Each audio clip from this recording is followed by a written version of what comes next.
नमस्ते दोस्तों। तो आज हम लोग chapter 12 biotechnology and its application देखेंगे और जल्दी से देखते हैं कि किस किस लाइन से कितने क्वेश्चन आए हैं। तो इस पूरे फ्रंट पेज से देखिए कि सिर्फ इससे क्वेश्चन पूछा जाता है कि व्हाट इज़ बायो रिमेडिएशन, क्या होता है।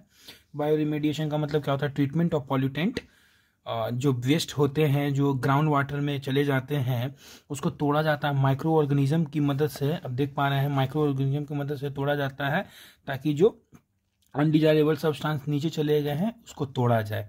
ठीक है, तो इस पूरे पेज से यही चीज़ इंपॉर्टेंट है। फिर इस पेज में देखिए कितना दोस्तों इंपॉर्टेंट है, बहुत ज़्यादा इंपॉर्टेंट है। शुरू से ही आप ग्रीन रिवॉल्यूशन पे बात हुई है, ग्रीन रिवॉल्यूशन से दूसरे वाले चैप्टर से मिला के क्वेश्चन पूछा जाता है। और उसके बाद क्वेश्चन आती है दोस्तों जेनेटिकली मॉडिफाइड ऑर्गेनिज्म की क्या क्या कैरेक्टरिस्टिक होती है। आप देखिए इसमें एक लाइन है लास्ट वाला, enhance nutritional value of food that is vitamin A in rich rice. इससे तो दोस्तों कम से कम 10 क्वेश्चन पूछा गया होगा कि विटामिन ए किस में मिलाया जाता है। तो पहला आंसर है राइस में मिलाया जाता है।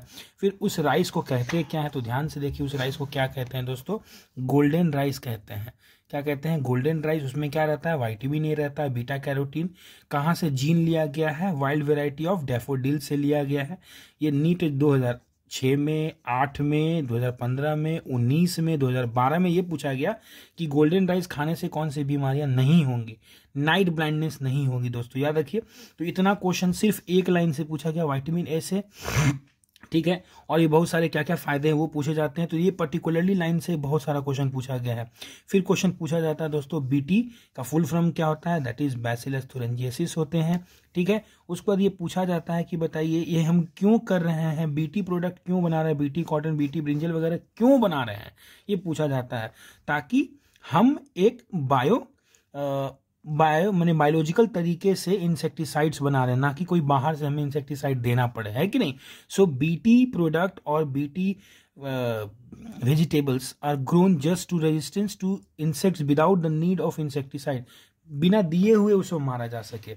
अब हमारे देश में बीटी कॉटन, बीटी ब्रिंजल और जेनेटिकली मॉडिफाइड मस्टर्ड आ चुका है दोस्तों, और भी बहुत सारे आ चुके हैं, राइस, टोमेटो, कॉर्न और सोयाबीन आ चुका है। इस पे बहुत बात होता है। और उसके बाद देखिए इस लाइन से बहुत क्वेश्चन पूछा गया है। ठीक है, बीटी कॉटन, सबसे पहले बीटी कॉटन का फुल फॉर्म बताओ, एक क्वेश्चन। ठीक है, बीटी कॉटन का ये बताइए कि कौन कौन से इंसेक्ट से हमें बचाता है, ये क्वेश्चन बहुत पूछा गया। फिर पूछा गया कि बीटी जो बैसिलस थुरिंजियसिस है वो क्या बनाता है, प्रोटीन बनाता है कि स्टार्च बनाता है, ये बहुत क्वेश्चन पूछा जाता है। फिर किन किन से बचाता है, तो इससे लेपिडोप्टेरन से बचाता है, टोबैको बर्ड वॉर्म से बचाता है, आर्मी वॉर्म से बचाता है। उसके बाद कोलिप्टरंस में बिटल से बचाता है, डैप्टेरंस में फ्लाइज और मॉस्किटो से बचाता है। ये बहुत क्वेश्चन पूछा गया दोस्तों। उसके बाद पूछा गया कि ये क्या बनाता है, इंसेक्टिसाइडल प्रोटीन बनाता है। क्या बनाया गया दोस्तों? Insecticidal protein. आप इसे अंडरलाइन करते हुए चले, जो आपको लगे इंपॉर्टेंट। प्रोटीन्स बनाते हैं, लेप्टोरेंस में ये बनाते हैं, ये बनाते हैं, ये बनाते हैं, सब आपको आराम से अंडरलाइन करते चलना है। ठीक है, उसके बाद ये पूछता है कि बताइए ये जो टॉक्सिन्स बनाता है वो इनएक्टिव होता है कि एक्टिव होता है, दैट इज इनएक्टिव होता है। फिर पूछता है कि कहाँ ये एक्टिव होता है और कैसे एक्टिव होता है। ये एक्टिव होता है alkaline pH of the gut of what, किसके गट में दोस्तों? इंसेक्ट के गट में। ठीक है, उसके बाद ये क्रिस्टल सोल्यूबलाइज हो जाता है और ये एक्टिव साइड पे activated toxin bind to the surface of mid gut epithelial cells है, और सेल्स में जाकर के ये बंध जाता है। कौन? ये एक्टिव टॉक्सिन्स बंध जाते हैं। और एक्टिव देखिए कब कब 2019 में, 15 में, 11 में, लगातार 2009 में कितने क्वेश्चन पूछेगा बस ये लाइन से। अब एक बार सोच के देखिए, बहुत ज़्यादा क्वेश्चन पूछे जाते हैं दोस्तों।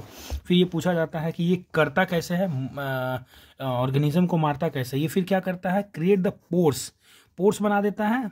कैसे बना देता है भाई को पोर्स? ये छेद कर देता है एक्चुअली, लाइसिस करवा करके स्वेलिंग करवा, eventually death of the insects हो जाता है।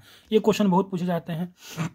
फिर पूछा जाता है कि बीटी टॉक्सिन्स क्या होते हैं, इंसेक्ट ग्रुप के लिए स्पेसिफिक होता है। बार बार मैं रिपीट कर रहा हूँ, इंसेक्ट ग्रुप स्पेसिफिक होता है, बार बार इसे अंडरलाइन करते हुए चले।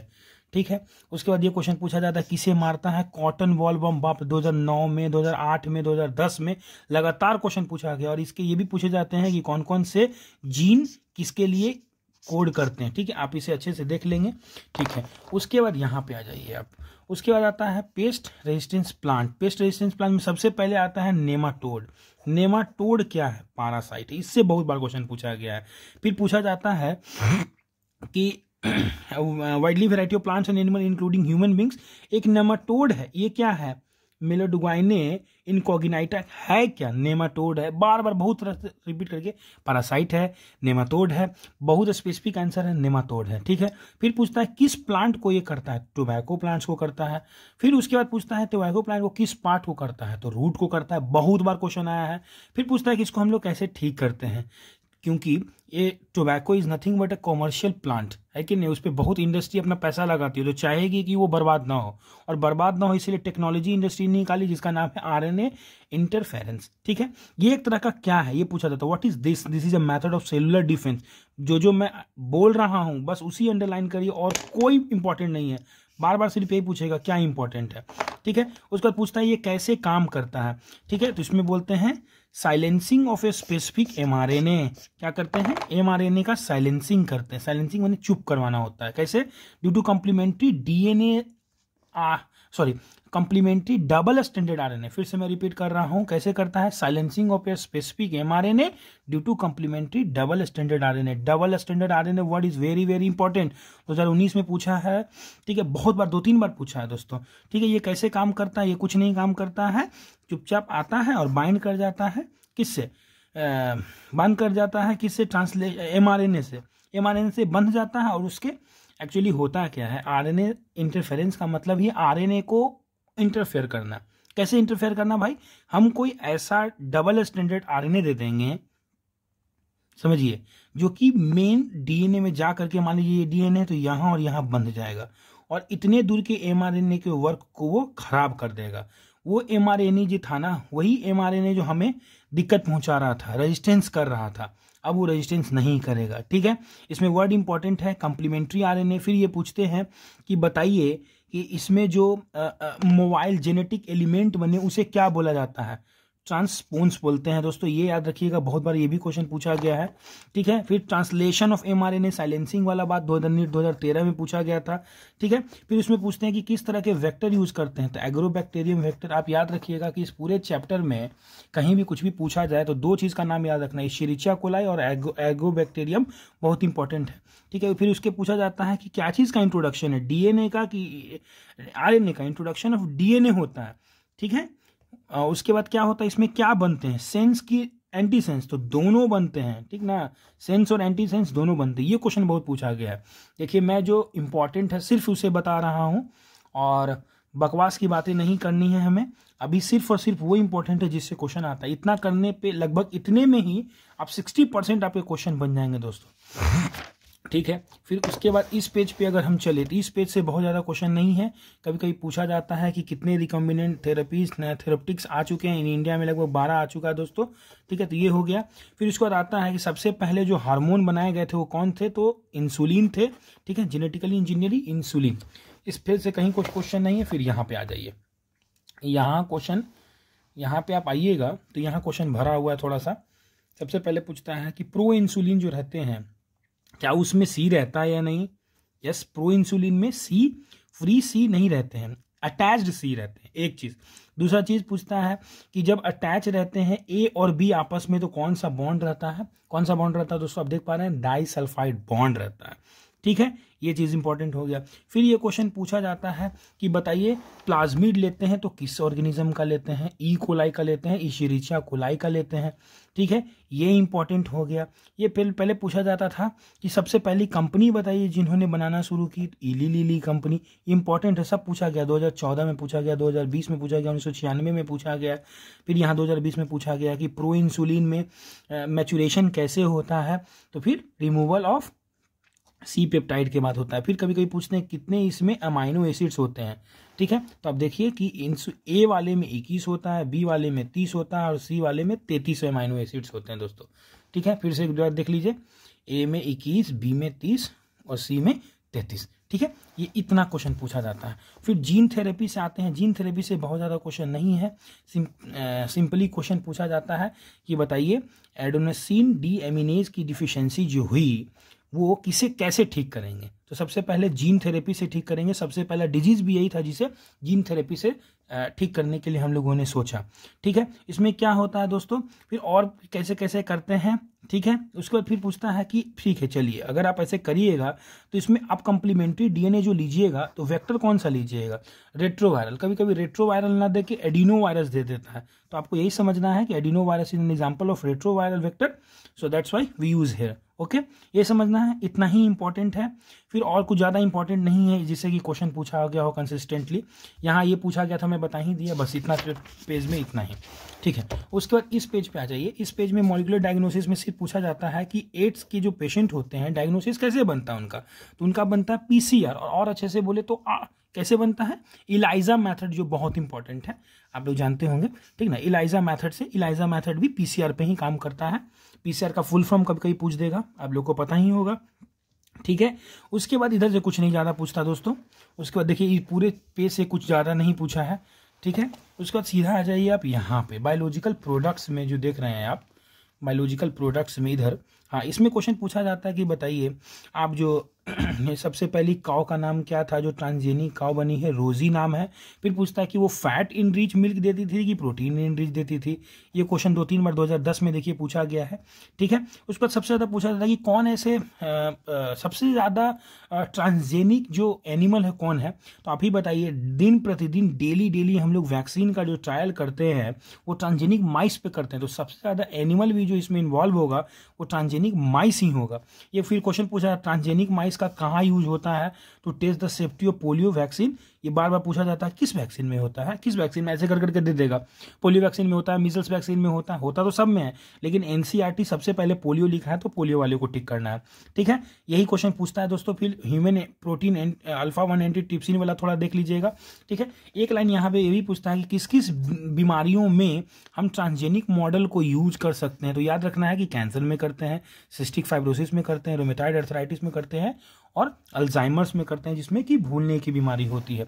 फिर आते हैं इथिकल इश्यूज पे बात करते हुए, इंडिया में कौन ऑर्गेनाइजेशन है जो इस तरह के ट्रांसजेनिक मॉडल्स को देखता है, तो GEAC है, यानी कि जेनेटिकली इंजीनियरिंग अप्रूवल कमेटी, जो बोलता है कि ठीक है now we are approving this genetic model, आप इसे बाजार में ला सकते हैं, ठीक है। तो इस पर पूरा रिसर्च करने के बाद ही ये इंडियन गवर्नमेंट इसे आगे बढ़ाती है।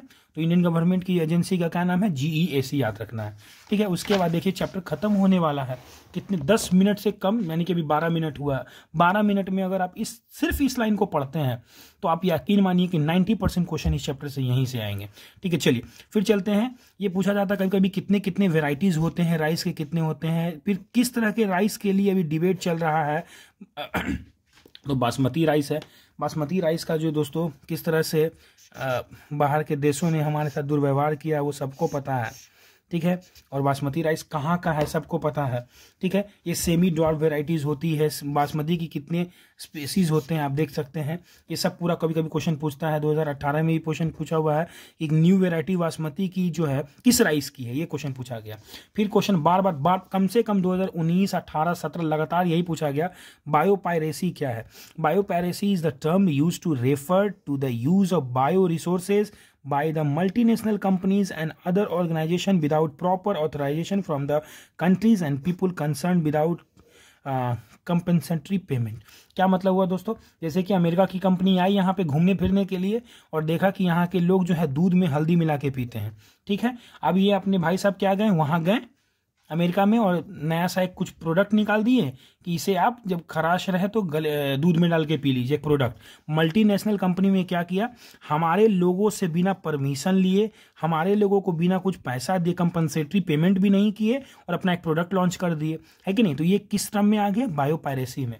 हमारे यहाँ का पत्तल जो है देखिए दोस्तों वो लोग चोरी करके बना रहे हैं, तो this is nothing but a case of classical case of biopiracy है, ठीक है। फिर आता है एक बायो प्रोस्पेक्टिंग। बायो प्रोस्पेक्टिंग का क्या मतलब होता है, एक्सप्लोर करना है किसके, मॉलिक्यूलर जेनेटिक और स्पीसीज लेवल पे, ताकि हम एक अच्छा नोवल प्रोडक्ट बनाएं इकोनॉमिक इंपॉर्टेंस के लिए, ठीक है। तो ये बायो प्रोस्पेक्टिंग, प्रोस्पेरेशन से समझिए, पैसा कमाना और धन संपत्ति से भरना, तो उसमें आपको मॉलिक्यूलर जेनेटिक और स्पेशियल लेवल पे सब पे बात करनी होगी।